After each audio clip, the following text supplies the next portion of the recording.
If you have been feeling stuck lately, what you're probably lacking is perspective and structure. Today, we're going to examine why you feel stuck, and it's probably not what you think. Most people misinterpret transition as failure. A transition season is when one chapter ends and another begins. When someone says they feel stuck, because I have said it, they're describing tension, restlessness, and discomfort. Discomfort doesn't equal stagnation. Sometimes it means expansion. I had to learn that. I can talk about this because I have experienced this. Number one, identity compression.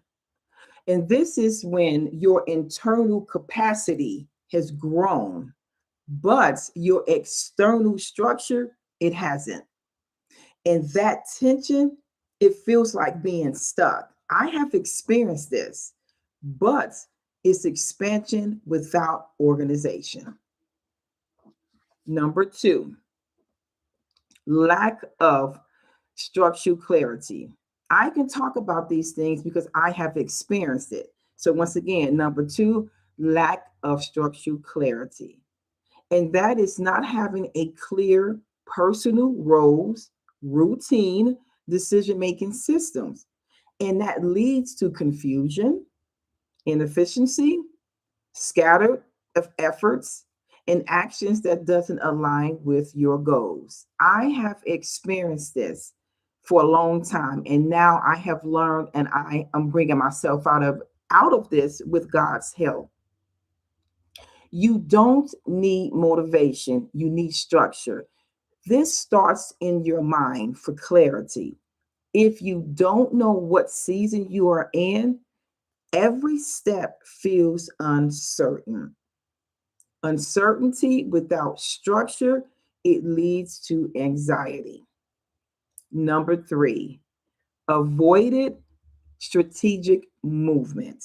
I have done this. And what this is failure to actively move, adapt, or change your strategy. It doesn't mean reckless movement, but strategic movement. Have you identified your next measured step? Let me know in a comment. If you had perspective and structure, what would change? Let me know in a comment. If this is helping, I go deeper in my guide when the weight has become a weight. It helps you understand why you feel stuck and give structural clarity. Remember, you are not stuck. You need perspective and I got tongue tied. You need perspective and structure. Once you have both, then you can move strategically. Please do not give up on that abundant life that Jesus promised in John 10 and 10. You guys have a blessed and prosperous day in the kingdom of God.